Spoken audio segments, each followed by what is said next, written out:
Bugün webinlerimiz Endüstri 4.0 olgunluk seviyesi nasıl ölçülür? Bizim şu anda işbirliği yaptığımız Almanya'da Endüstri 4.0 Maturity Center kurucularından Christian tarafından sunulacak. Ben öncesinde yeni katılımcılarımız da var.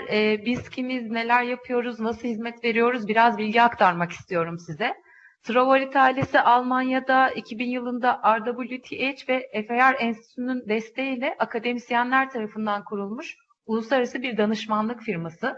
Almanya, Avusturya, Hollanda, Polonya ve İsviçre'de, Türkiye'de faaliyet gösteriyoruz. Yaptığımız iş bulunduğumuz ülkelerdeki yazılım pazarını analiz etmek. Herhangi bir yazılım ürünü satmıyoruz. Bunu vurguluyoruz her defasında. Almanya'da RWTH Üniversitesi'nin kampüsünün içerisinde yer alıyoruz. Yine kurucularımız FAR Enstitüsü de orada.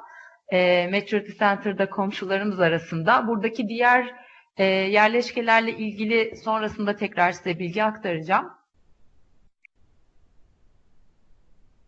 Türkiye'de bilgi birikimimizle ilgili biraz bilgi vereyim. Üniversite ve enstitü dışında Fraunhofer, Bitkom, Akatek, VDME gibi kuruluşlarla çalışmalar içerisindeyiz. Özellikle biliyorsunuz Türkiye'de gerek yazılım tarafı olsun gerek Endüstri 4.0 kavramı sonradan yerleşmiş kavramlar. Biz bunu çıkış noktası olan doğduğu topraklardan know-how transferi yapıyoruz. Türkiye'de konumlandırdığımız 5 tane ürünümüz var. Bunların hizmet alanları ile ilgili kısaca bilgiler aktaracağım size. İlk ürünümüz roadmap, firmaların mevcut durum analizini ve yol haritasını çizen bir ürünümüz. Audit çalışması, yazılım kullanan firmalarda kullandıkları yazılım verimlilik analizini ölçmeleri istediği zaman devreye giriyor. Selek yeni bir yazılım yatırımı yapacaksanız eğer ki şu anda Endüstri 4.0 çalışmaları bunu daha da tetiklemiş durumda. Doğru ürün ve doğru çözüm ortağıyla buluşmanız adına yapılan bir çalışma. Project yeni bir yazılım yatırımı yaptığınız bir canlıya geçiş süreci var. O süreç içerisinde bağımsız bir göz olarak projenizi dışarıdan denetliyoruz. Proje zamanında ilerliyor mu, sapmalar var mı, riskler var mı, bunlar neler, üst yönetime doğru raporlamalar yapıyor mu gibi çıktıları oluyor. Ben 2017 ikinci çeyrekte bu Endüstri 4.0 çalışmalarıyla birlikte bizim tarafımızda yerleşmiş bir ürün. Yine firmaların Endüstri 4.0 olgunluk seviyesi ölçülüyor, gereksinim ve yol haritası çıkarılıyor.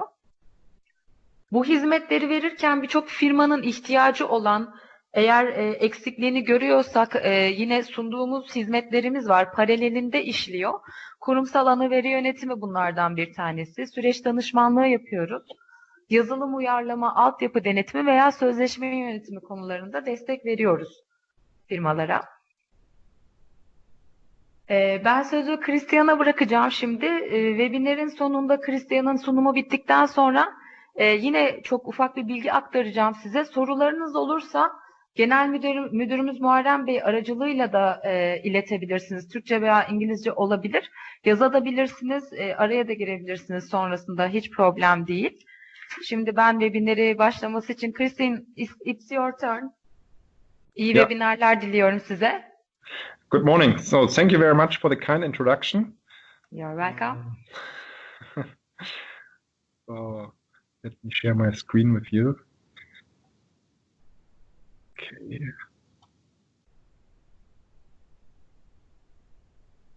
Okay, so I hope you can see my screen.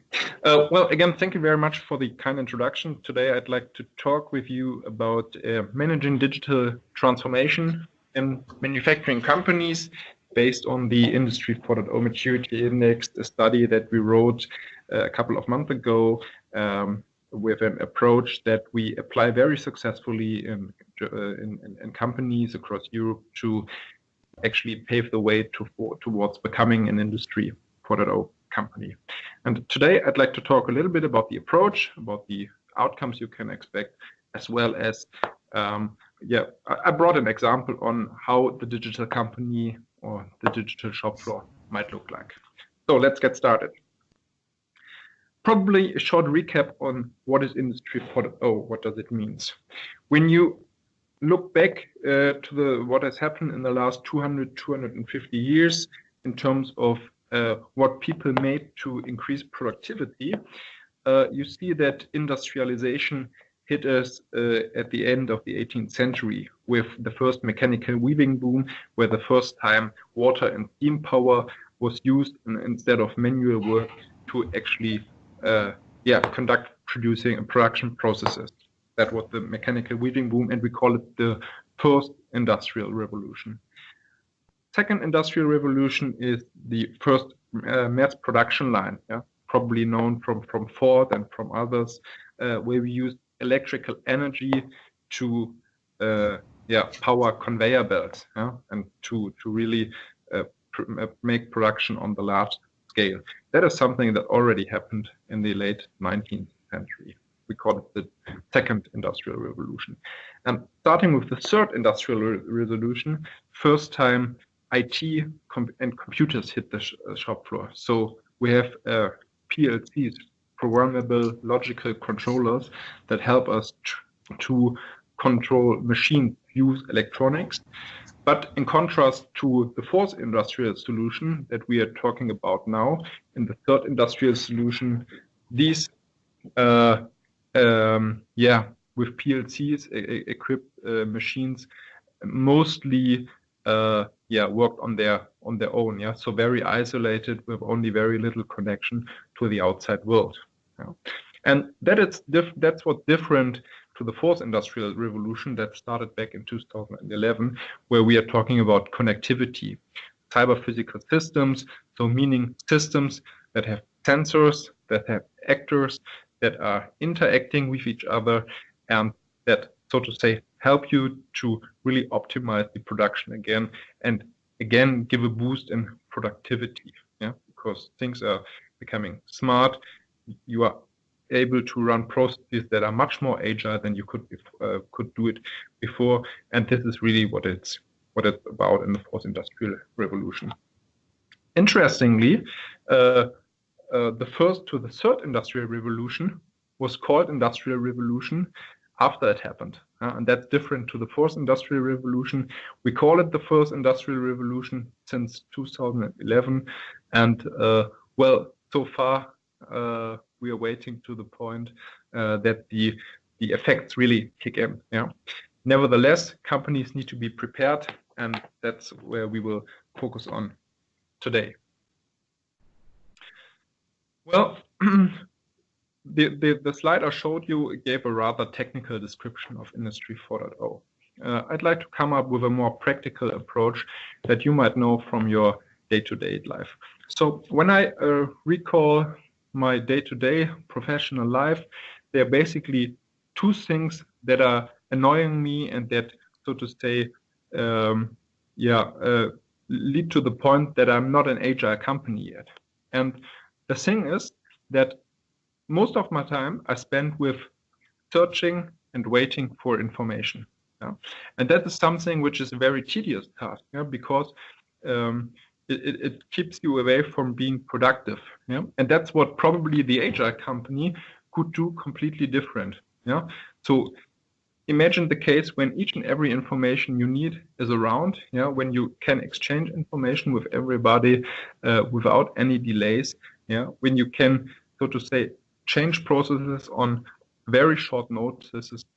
That gives you a huge increase in production or in general in your productivity.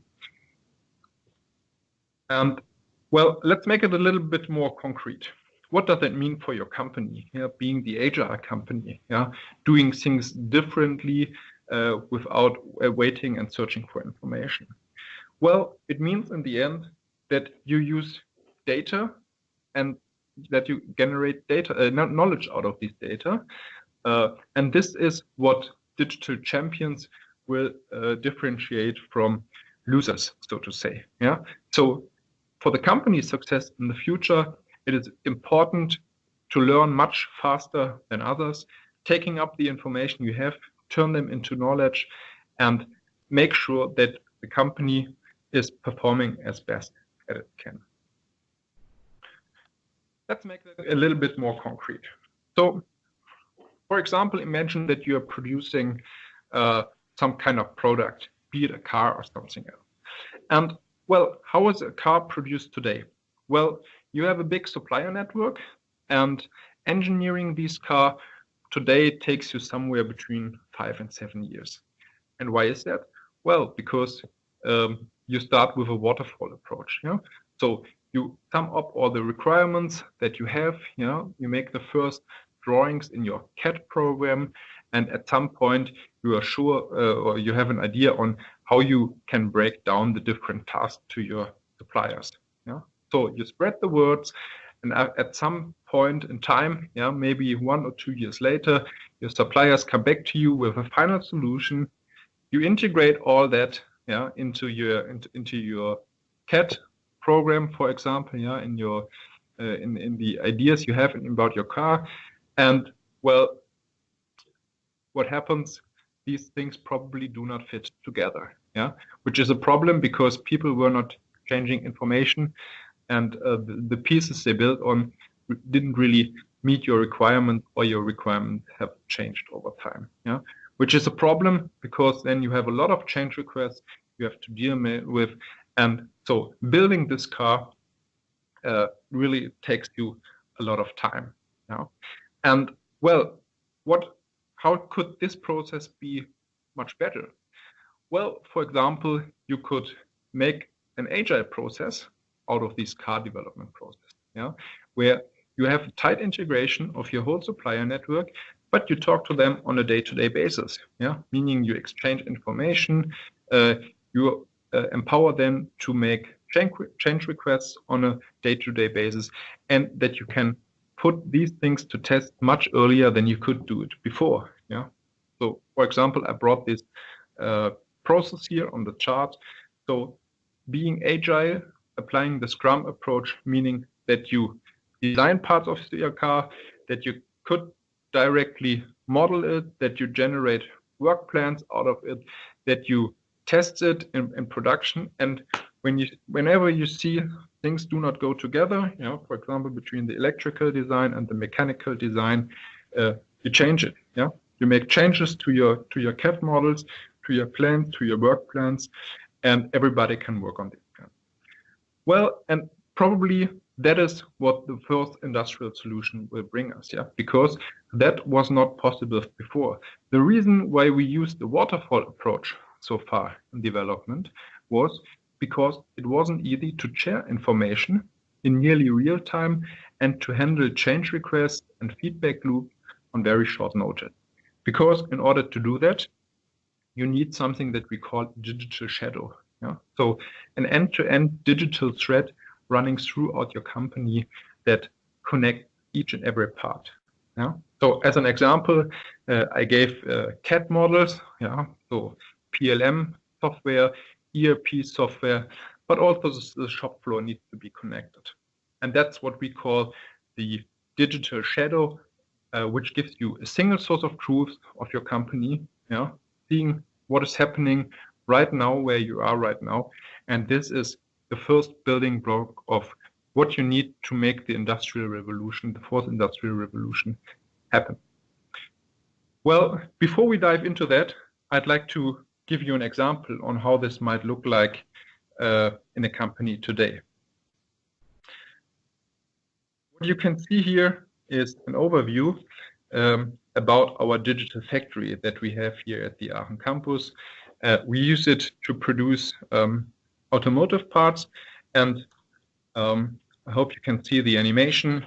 What we have is really a digital factory. So meaning everything that is happening on shop floor and in the ERP systems is covered in our IoT platform.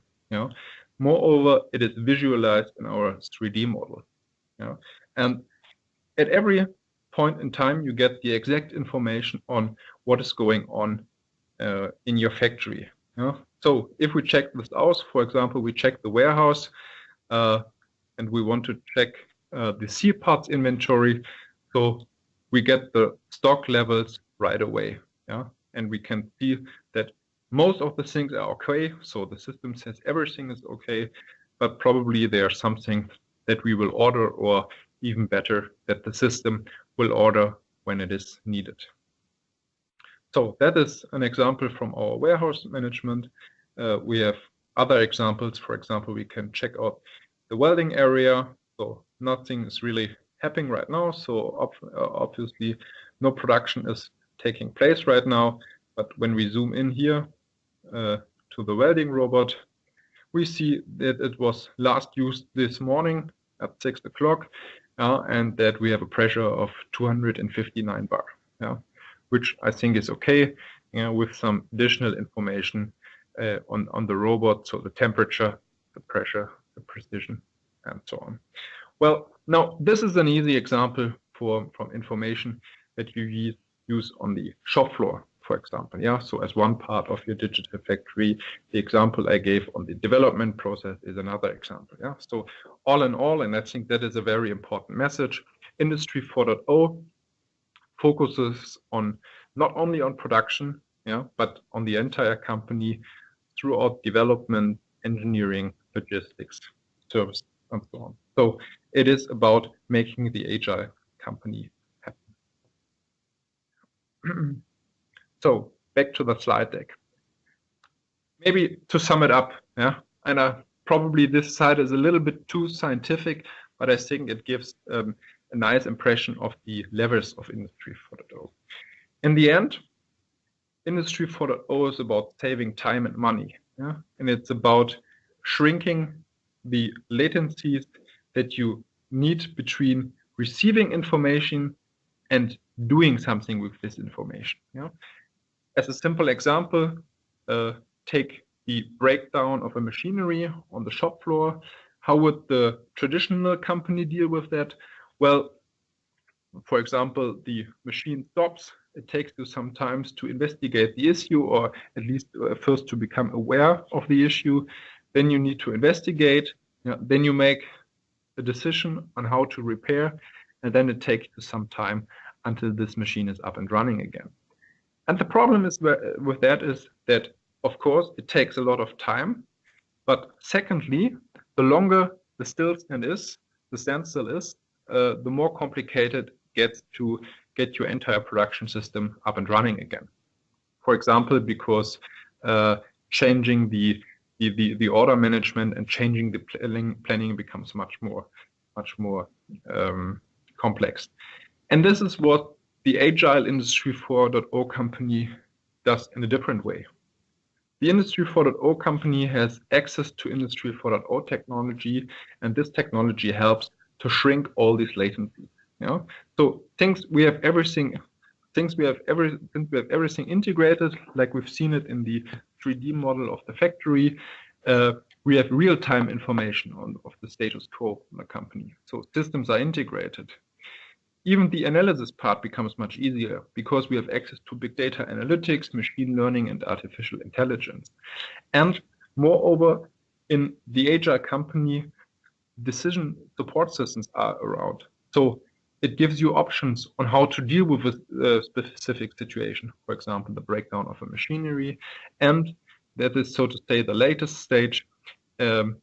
Probably the system can deal with that, with an issue on its own, because of actions that it takes autonomously. And again, that saves a lot of time, and it increases your productivity, So, and that is very important, It increases productivity without investment, Sure, you need to make investment into Industry 4.0 once, but afterwards, you have a lot of benefits from the integration of Industry 4.0. Now, as you see, there are a couple of drivers of Industry 4.0, a lot of technology. When transforming a company, technology is one point to deal with, but there are other points. If you first check out the right-hand side, then of course investments into information systems are important, but also into resources. So, for example, assets on shop floor that need to be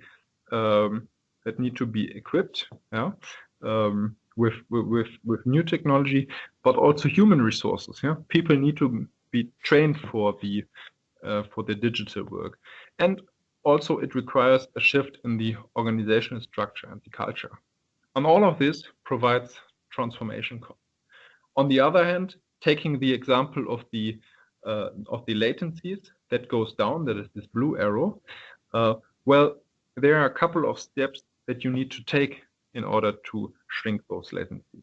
Yeah? And these are these 6 stages that we will focus on in a minute. And the question as a company is now, what is a good trade-off between the amount of technology that I bring to my company versus the benefit that I can take from there? And that is where the so-called Industry 4.0 Maturity Index can help. That is an approach that we developed in a consortium together with our friends from Trovavit.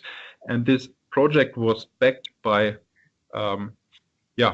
some successful German companies, international companies like PTC, but also with a lot of partners from the research part. Yeah? So Fraunhofer as one example. And all of this took place under the roof of ACATech. ACATech in Germany is a very well-known institution. It is the National Academy of Science and Engineering, and they first coined the term Industry 4.0 back in 2011. And the goal of the Industry 4.0 Maturity Index is helps companies to build a digital roadmap or an Industry 4.0 roadmap. So explaining them on what the best way towards becoming an Industry 4.0 company is. Yeah? So a strategic framework that can be used by the management to set up a roadmap for the company that lasts at least for 3 to 5 years. Yeah? And that helps them to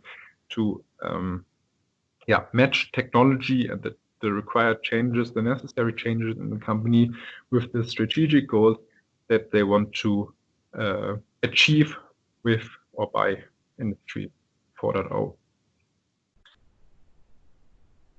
What does it take to become an Industry 4.0 company? And that is the first principle out of the Maturity Index study that we did. Well, first of all, it is important to understand that becoming an Industry 4.0 company is a stepwise approach.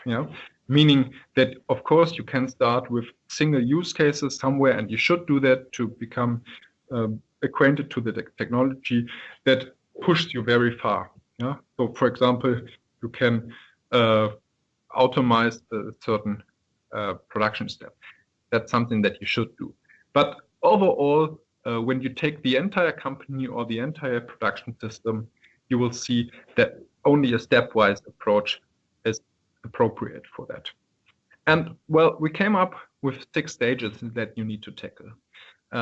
And what you can see in the chart is that on the one side, we have a development path.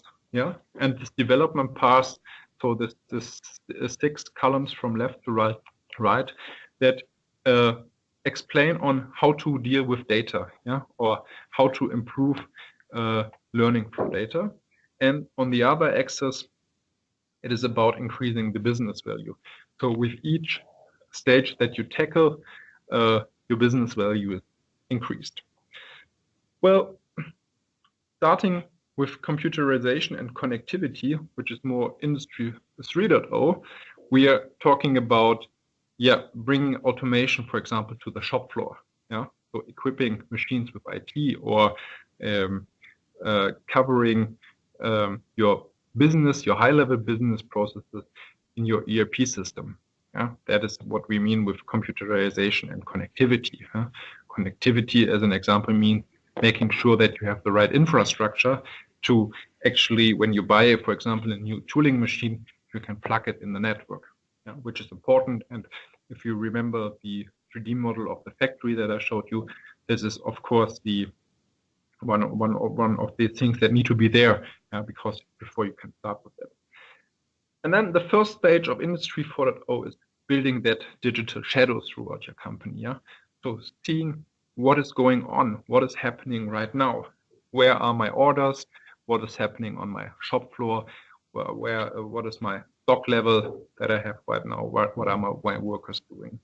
And that is a very important prerequisite for the next stage, for the transparency stage. Because the transparency stage is where analytics kick in for the first time. So when you have a look at a modern company, companies are very effective and productive when everything goes as planned. Yeah. So when you run your process as it was designed, then a company is very productive. However, companies start to struggle whenever they when the process is not running as it was designed. For example, when you have a breakdown of your machinery, or when something happened that is unplanned, then your production system is struggling, and then you need to understand why this is happening, and you need to come back to a stage where everything is going smooth and well. And that's what happened, what was happening in the transparency stage.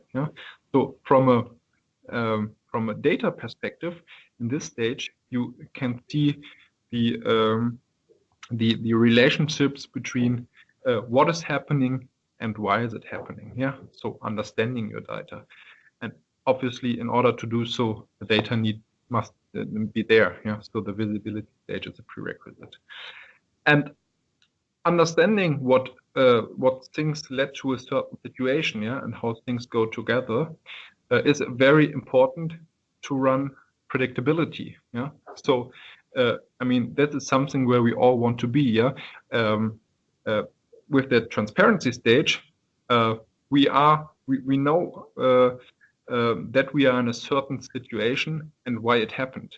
In the future, we want to know that we probably run into a situation, and that we are able to react on that before it actually can happen. And that is predictability, forecasting, being prepared. And that again, very important to run afterwards self-optimizing process. So let the system decide what is best for you, and let the system adapt. And what is important to understand that not for each and every company you probably need to be here at the most right column. Yeah, probably the trade-off is somewhere here. Yeah, and that is what we see in companies today. Yeah, so most of the companies aim for stage transparency or predictability. I would say like 95% of the companies. Yeah, and probably only 5% of the companies really will go up to that adaptability. Well, secondly, and that is our second principle, Industry 4.0 is about IT and information systems, as well as our 6 stages. But in order to make that happen, we need to make sure that resources, organization, and culture as well is equipped with digital capabilities. Yeah, and what you want to make sure is that developing these 4 areas takes place in a balanced way. Yeah? So, for example, it doesn't make sense to jump in your information systems to a maturity level of 6, but on the other hand, have people here in that resources field that are not able to use that system. Yeah? So that will not lead to a very productive and innovative Industry 4.0 company. So keeping all of these areas with a digital capability balance is very important. Well, that's something that I already talked about. When preparing the digital transformation for your company, probably starting with the production is a good point. Yeah, and then you could, in a first step, focus on the execution processes like the manufacturing process itself or the assembly processes, as well as planning processes and support processes. But in the end, that needs to be done in all your core processes, from engineering to production, to logistics, service, marketing itself. And in fact, the maturity index covers all of these areas. So it gives a vision for all of these 5 areas. And well, becoming the Industry 4.0 company with that approach is a 2-step approach. First of all, it's about assessing the status quo. Where are you today? That, for example, that's an example that we brought here. So you can, in that green areas, you can measure the status quo, and in that light yellow fields, you can see where you want to be in your next stages. And what you can see here is that the company is quite advanced in that information systems field, but there are some organizational structures that you want to work on. Of course, yeah, that's what the approach can do for you. I just showed the very high level picture to you. Of course, for each and every process, you cannot get a very detailed overview on where you are today and what the reasons for that are. In the end, that index helps you to come up with a roadmap. Yeah? And taking this radar as an example, you see that in the first step, it is about getting these 4 areas balanced. Yeah? So making the most of Industry 4.0 because you get it balanced.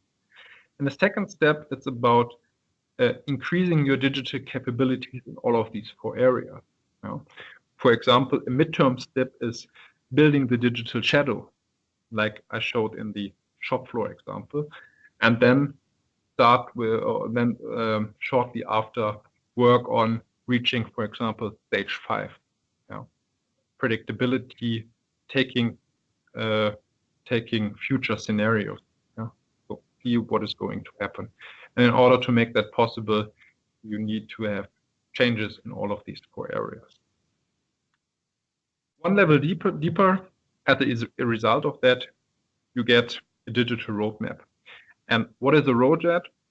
Well, a roadmap lists for your digital transformation all the projects that need to be there in the right sequence.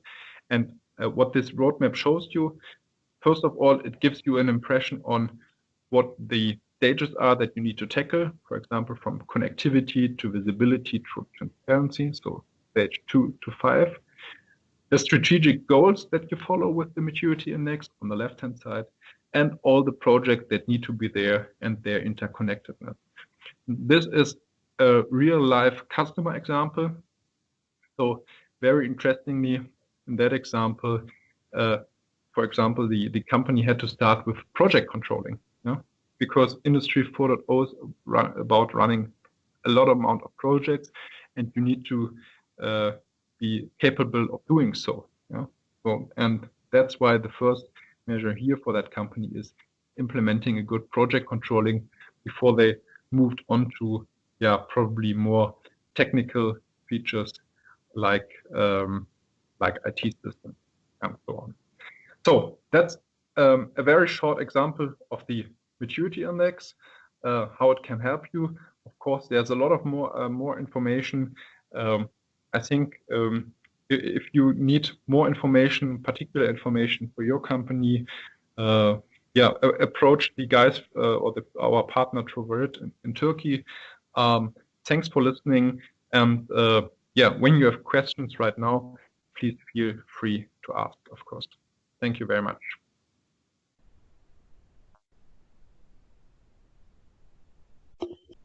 Şu anda bizim gündemimizde olan ve şu anki eğitimde kayıtları dolmuş olan bir Almanya organizasyonumuz var. Almanya'da bir günlük yine bu Endüstri 4.0 Maturity Center tarafından verilecek bir eğitimimiz var. 17 Mayıs gidiş, 19 Mayıs dönüş olacak şekilde bir günlük eğitim ve aynı zamanda birkaç alana gezi şeklinde. Yani sadece sözlü olarak aktarım değil, oradaki kampüs içerisinde yer alan özel uygulama alanlarına da girişler dahil olacak şekilde. Bunlarla ilgili detayları periyodik olarak devam edeceği için web sitemizdeki birkaç gün içerisinde açılmış olacak workshop'la ilgili alandan takip edebilirsiniz.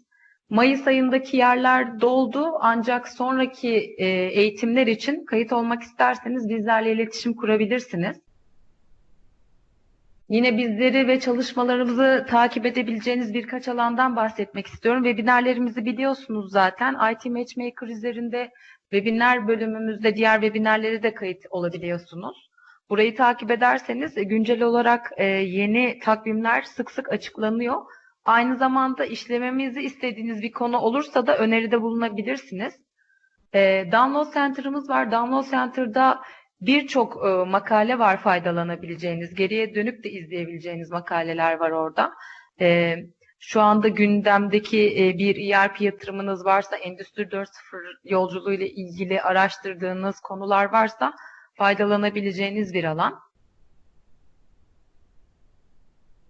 Yine Travarit web sayfamız üzerinde Travarit blog bölümümüz var. Bu blogda kendi makalelerimizle birlikte konuk yazarlarımızın da makalelerine yer veriyoruz. Son olarak ERP Praxis Travarit olarak bizim 2 yılda bir gerçekleştirdiğimiz ERP kullanıcı deneyimi araştırması. Avrupa genelinde yapılıyor. 2500'den fazla katılımcının kullandıkları ERP programını oyladıkları diyeyim hani özet olarak bir çalışma. Bu hafta içerisinde açılacak yenisi 2018-2019. Özellikle ERP yatırımı yapacak bir durumdaysanız, araştırıyorsanız ERP çözümlerini, geriye dönük raporları da inceleyebilirsiniz. Hali hazırda bir ERP kullanıcıysanız kullandığınız ERP programında oylayabilirsiniz. Kullanıma açıldığı zaman sizlere zaten bizim tarafımızdan ve sosyal medya hesaplarımızdan bilgilendirme yapılacak. Sosyal medyada çok aktifiz. Özellikle de LinkedIn'de bizleri takip edebilirsiniz.